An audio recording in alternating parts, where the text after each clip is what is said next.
welcome to another module in this massive open online course. Alright, so let us continue doing examples to illustrate the various principles of signals and systems, and particularly with respect to the properties and classification of signals and systems. Let me just correct a minor typographical error, that is m should be equal to 24, I think, as we had. So, this is periodic and the fundamental period is m equals 24, that was for the previous problem. And now today let us continue our discussion of various other examples for signals and systems, okay, based on the concepts that we have covered so far. I think you will remember that is with respect to, I think, the basic properties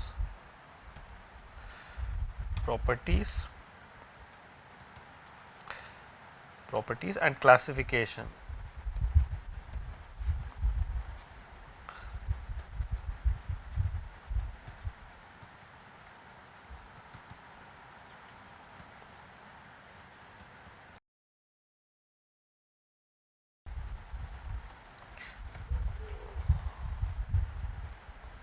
Various properties and classification of signals and systems.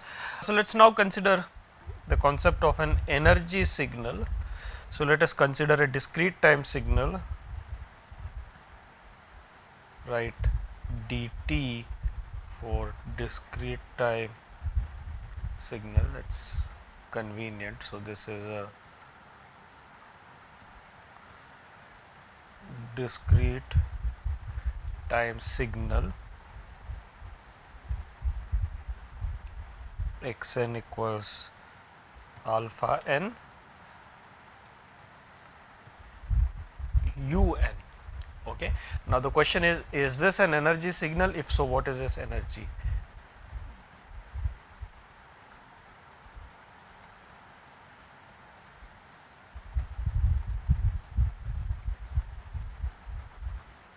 If so,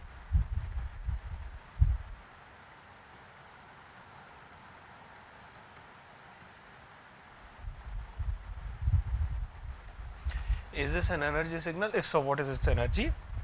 Now, we have seen that the energy of a discrete time signal, okay, the energy of a discrete time signal.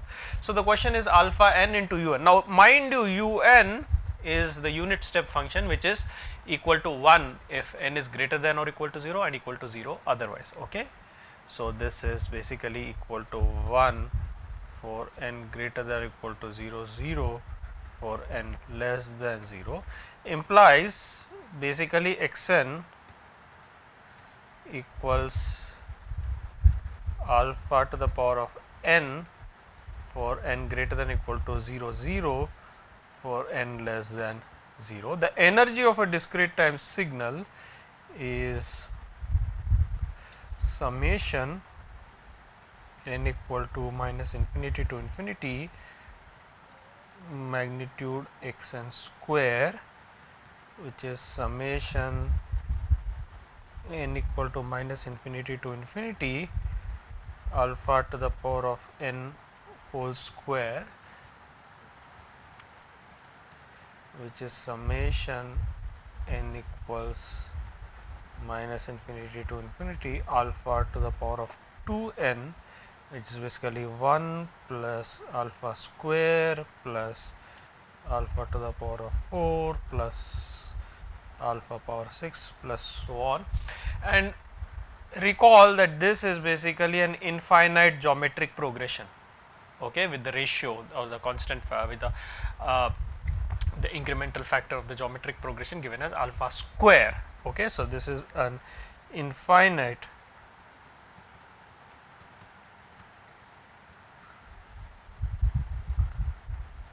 geometric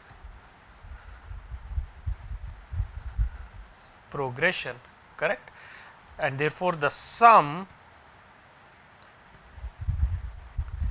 equals, well, sum equals 1 over 1 minus alpha square if magnitude of alpha is less than 1, that is important, okay, and this is equal to infinity or the diverges if magnitude of alpha greater than or equal to 1.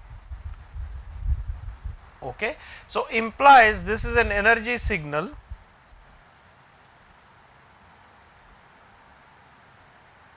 equals n or alpha to the power of n un, remember that is equally important.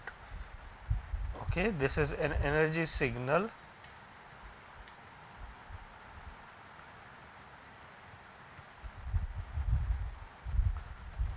if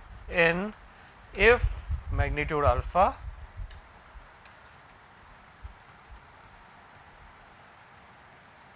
is less than 1, and in that case the energy is equal to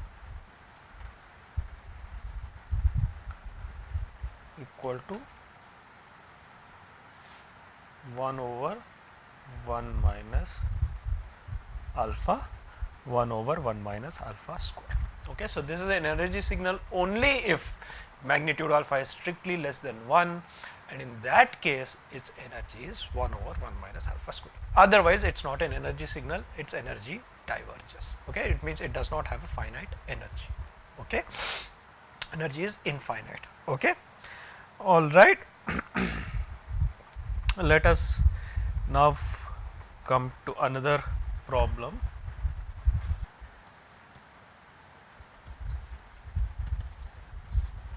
And the problem is to evaluate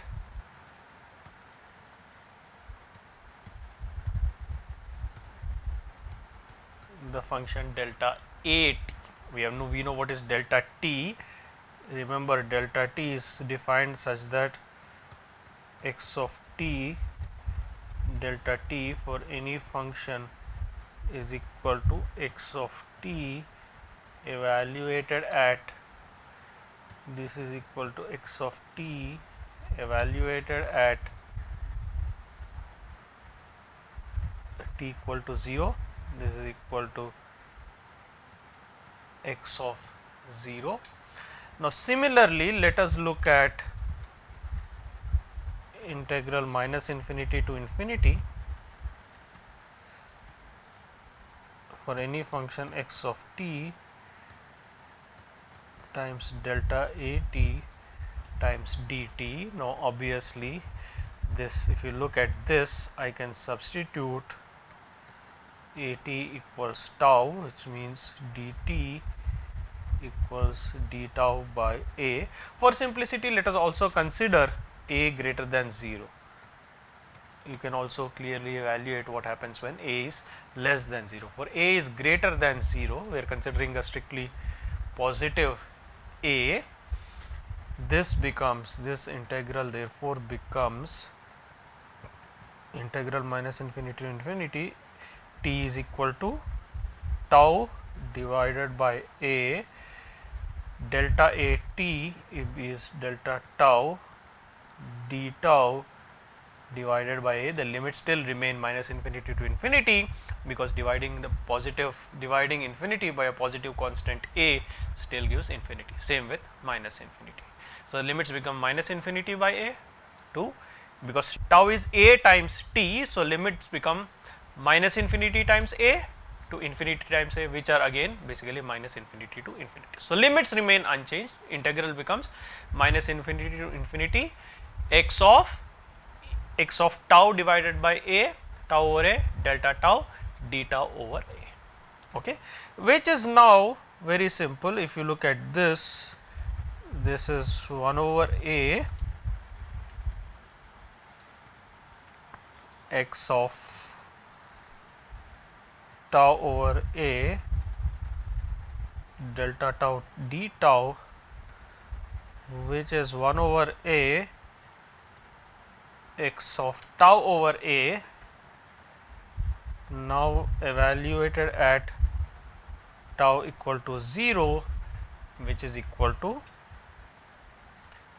1 over A x of 0. But recall that 1 over A x of 0, this is also equal to simply, well, this is also equal to simply integral minus infinity to infinity, well, x of t delta t over a or 1 over a times delta t times dt. This is equal to your basically, this is basically equal to your minus infinity to infinity, well, x of t d of t or delta of a t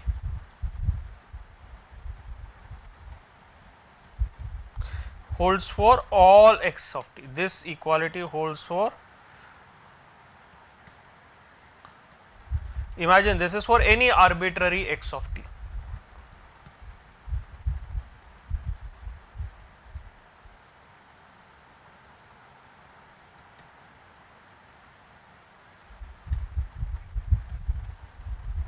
This only implies that this quantity must be equal to this quantity.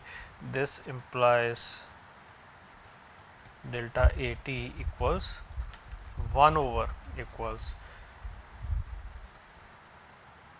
1 over delta tau for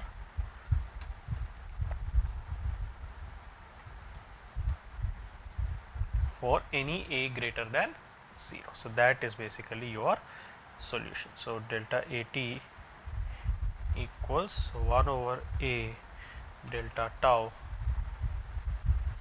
for any a greater than 0. Okay, so this holds for any a greater than 0, and therefore this implies that, naturally this implies that infinity minus infinity to infinity delta a t dt is equal to minus 1 over infinity 1 over a delta t dt equals basically 1 over a for a greater than 0. Okay, so that can be immediately shown. Okay, so delta a t if a is greater than 0 is simply 1 over a delta of t, that is the impulse function. Okay, where delta t is the impulse function. Okay, all right. Let us proceed on to the next example, which is even more interesting. Let us look at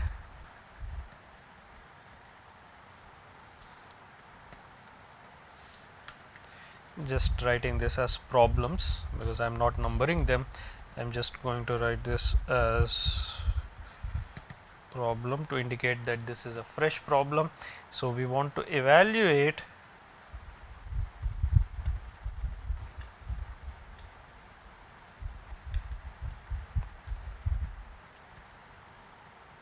integral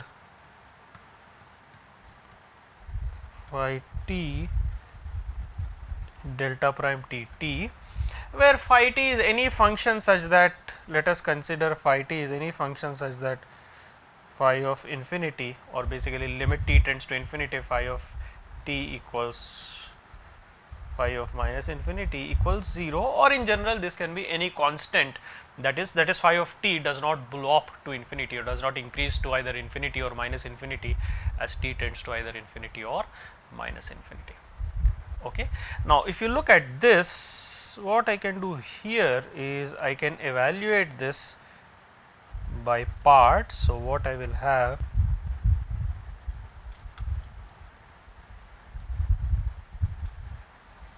integral phi of t delta prime t dt, this is equal to, well, integrating by parts, this is equal to, well, integrate delta t for delta prime t.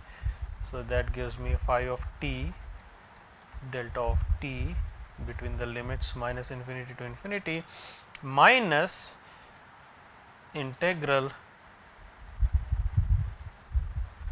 minus infinity to infinity differentiate phi prime of t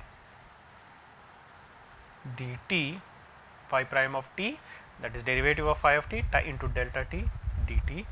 Now this is equal to, well, delta t at t equal to infinity is 0, we have assumed phi of infinity is 0. So this is phi of t delta t evaluated at infinity is 0. Similarly, phi of t delta t evaluated at minus infinity equal to 0. So this quantity is basically equal to 0 minus, of course, minus infinity to infinity phi prime of t delta t dt. We know this quantity is nothing but phi prime of t evaluated at t equal to 0. So this is minus phi prime of 0.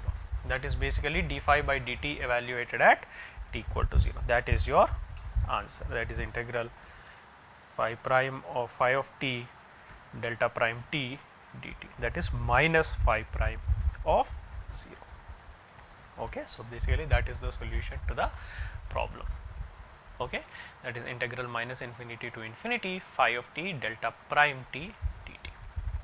Let us now look at some examples related to the properties of systems and classification of systems. Okay, the properties and classification of systems. So we will now look at examples related to properties. So far we have looked at systems. So now look at properties and classification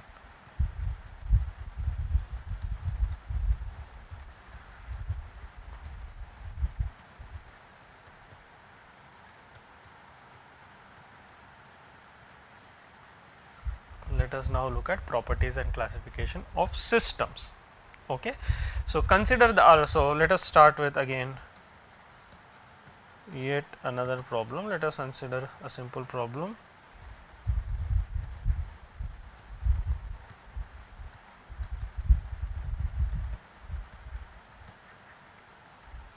Consider the RL circuit below. This is a current source, okay, connected in parallel with a resistance and inductance. So this is, let us say, the current is the input, okay. Let us say the current through the inductor, this is the output,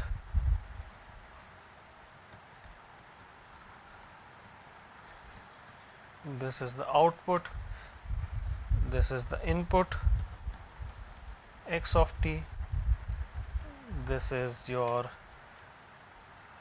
this is your current through the resistor,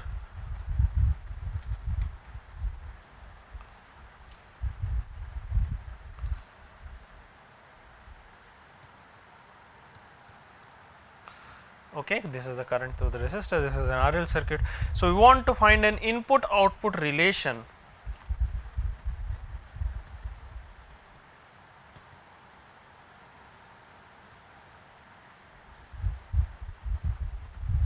find input output relation for RL circuit below, for this RL circuit.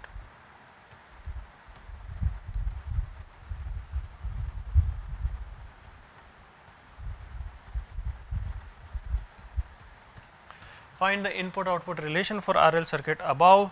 So I have, well, firstly you can observe that by Kirchhoff's current law you have I of t, that is the current of the source I of t is the current in the resistance plus the current in the inductance. Okay, so that is simply by KCL, the Kirchhoff's current law. Okay, so I can write IRT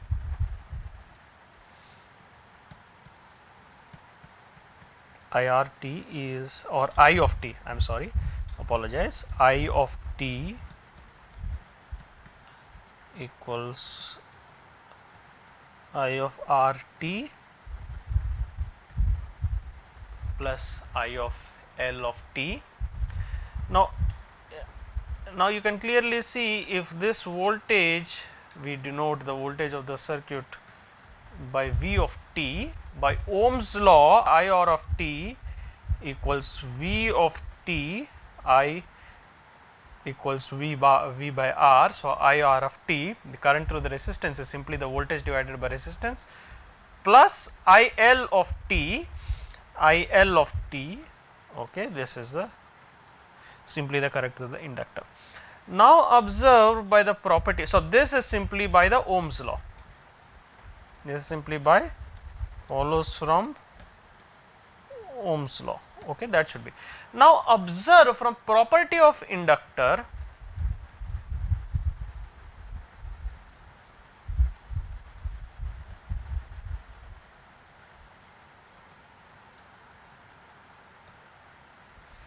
We have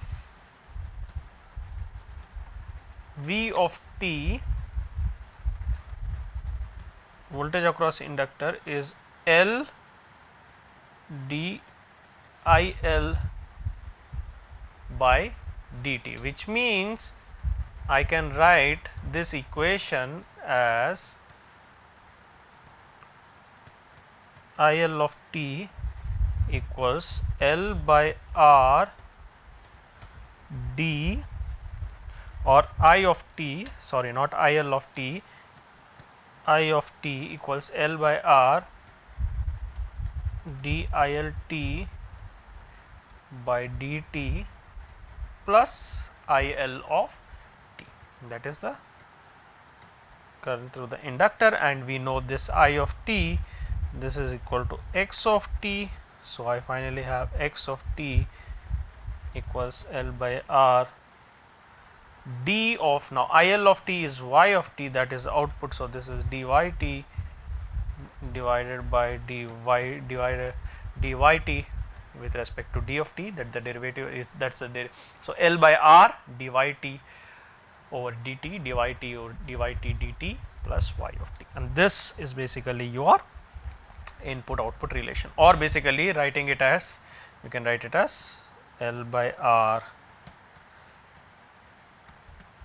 dyt dt plus y of t equals x of t. Okay, this is the input output relation, which you can observe here is expressed as a differential equation, which is something very interesting. This is an input output relation that is expressed as a differential equation, input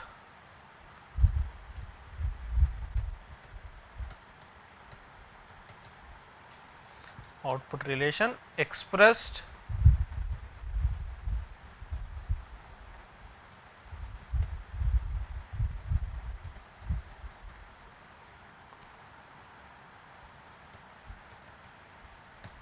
this is an input output relation expressed as a differential equation, and we will see in future how to solve this input output relation to explicitly derive an expression for the output, or explicitly derive an expression for the transfer function of the output in terms of the input. There are various ways to solve this. Alright, so right now this is represented, this input output relation between the input xt and the output with yt is represented as a differential equation in the time domain, which is a very valid, way to represent an input output relation, and it can be in fact seen that this is a linear system. In fact, it can be seen that this, you can verify that this is a linear system, this is a time invariant system. In fact, satisfies all the properties of an LTI system. Okay, all right. So we'll start. So for this example, I think, this gives the input output relation. This describes the input output relation. Okay, let us continue with our problems. Let us look at another interesting problem. This is a system which is termed as a modulator, and which is another very important operation, or another very important system in a communication system. T of xt equals x of t, let's put it this way, equals T of xt equals x of t cosine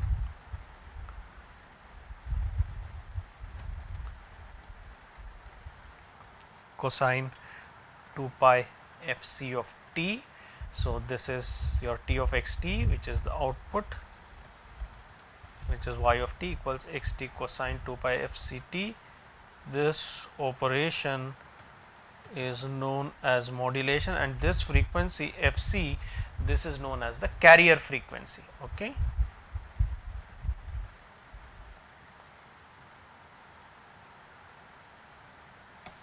This is known as the carrier frequency, and in fact this is a very important property, is a very important operation in a communication system.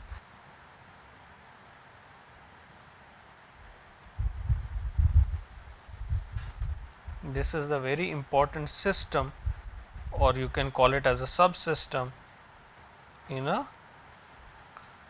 a larger communication system. In fact, modulation, the process of modulating the signal, that is basically modulating it by a certain carrier, forms a very integral component, or forms a key aspect of any communication system. For instance, if you look at any modern cellular communication system, for instance a system such as GSM has carrier frequencies around 800 to 900 megahertz. Modern 4G wireless systems, for instance, have carrier frequencies around the gigahertz, that is 2.1 to 2.3 gigahertz range. Even broadcast systems such as FM systems have carrier frequencies around 90 megahertz, correct, 90 megahertz to 100 megahertz. Amplitude modulation systems have basically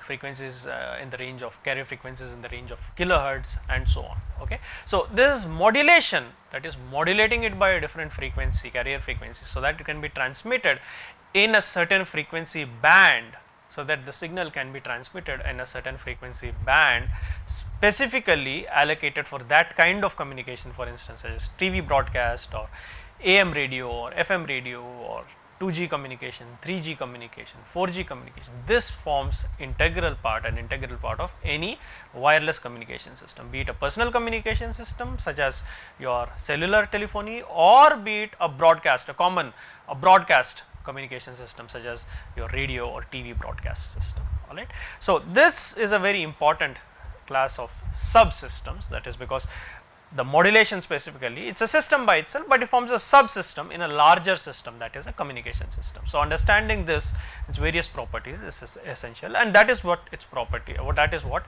this problem aims to look at. So, we want to see, is this an LTI system? What we aim to examine is this modulation, is this an LTI system?